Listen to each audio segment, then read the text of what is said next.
Hi! Today I am going to try and teach myself how to throw left-handed, not right-handed. First, I'm going to show you what it looks like when I throw right-handed.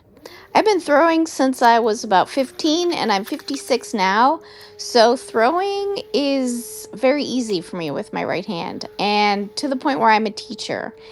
And so I teach people, very often beginners, how to throw on the pottery wheel. And this has been a great exercise for me in humility because, as you can see, as a right-hander, I'm pretty fluid. I don't waste a lot of time on moves. I can usually throw a pot in under a minute.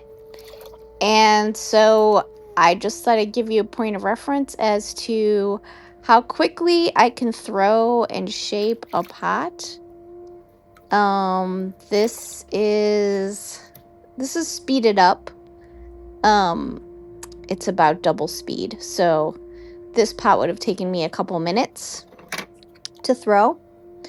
From the time I put the clay on the wheel head to the time I took it off.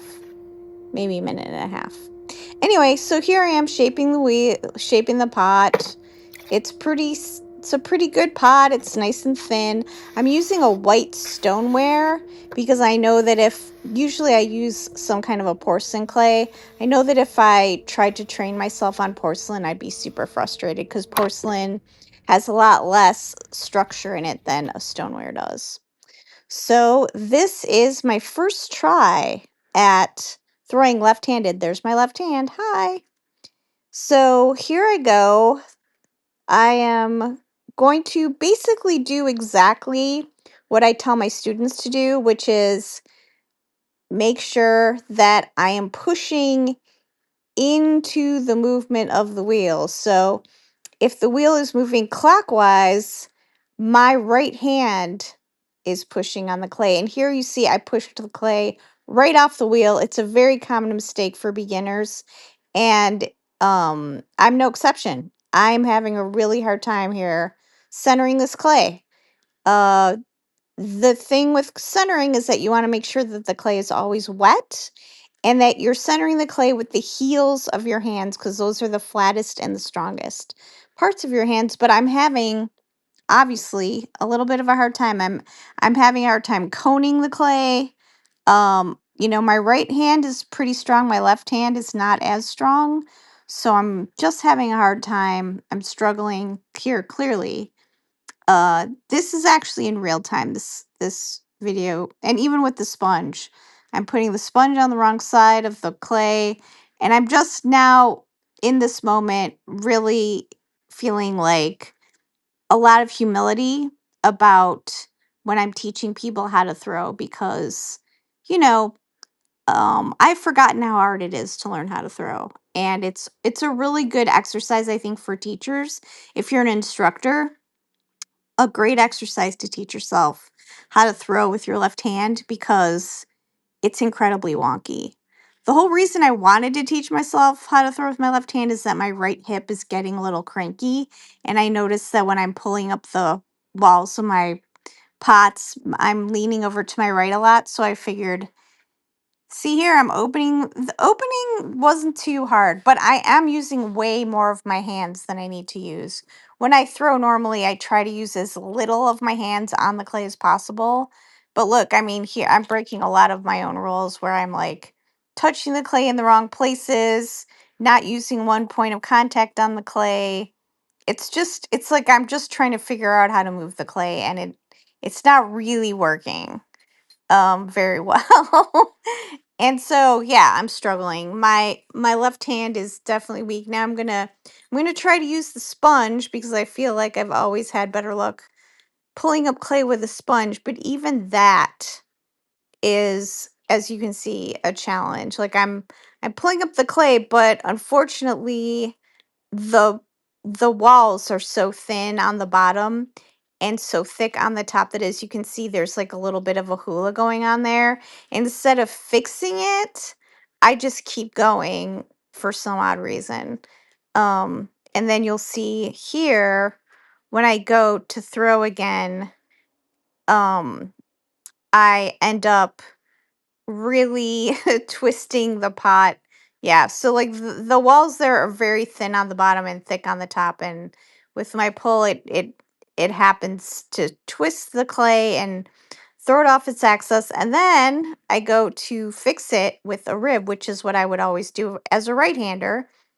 But even that is super wonky and not comfortable, and you can't see it, but I'm actually like stretching the clay out even more. And the whole point of a rib is to compress the clay, not stretch the clay. So I decided at this point to just kind of give up the ghost and try again. So here I'm trying again. I've sped up the wheel a little bit, or the video, to twice the speed. Here I'm basically just trying to do exactly what I teach my students to do, which is use the left hand. Well, in this case it's my right hand because I'm left hand throwing.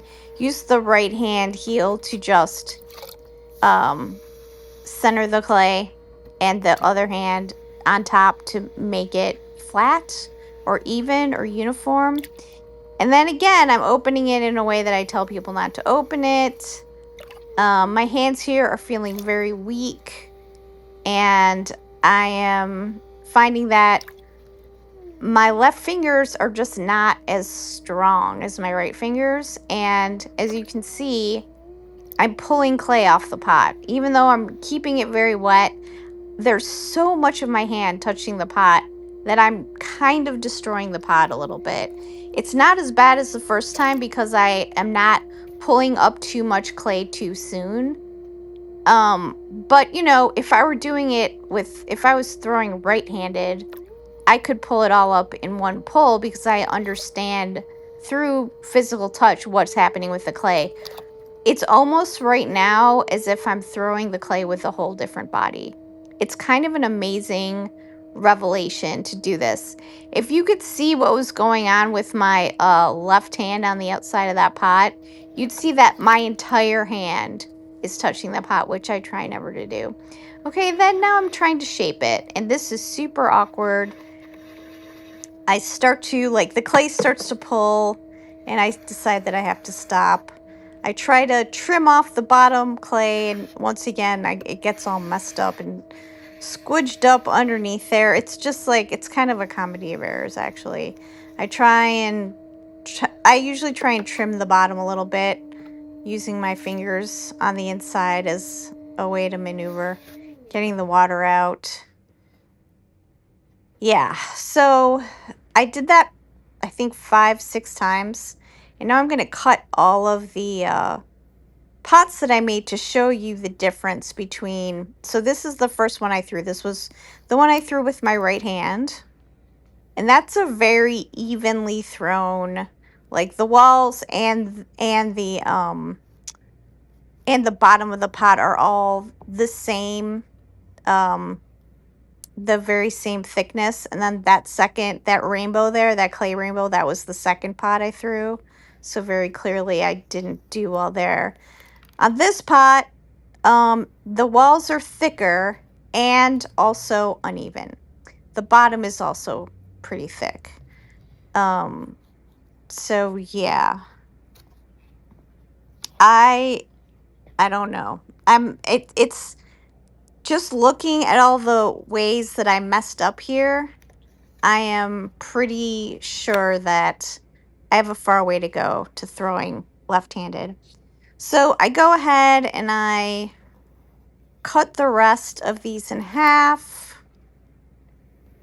And I can see that while these aren't badly thrown, really, if I had thrown them with my right hand, I wouldn't be keeping them because the walls are uneven, and maybe not super uneven, but uneven enough so that like those walls aren't super uneven, but they're kind of thick.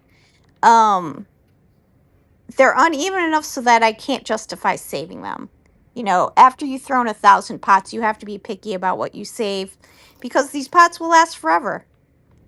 So yeah, I think that if you want to challenge yourself, teach yourself how to throw left-handed. It will remind you how hard it is to throw, and it will, I don't know, change your perspective a little bit about throwing. Thanks for watching.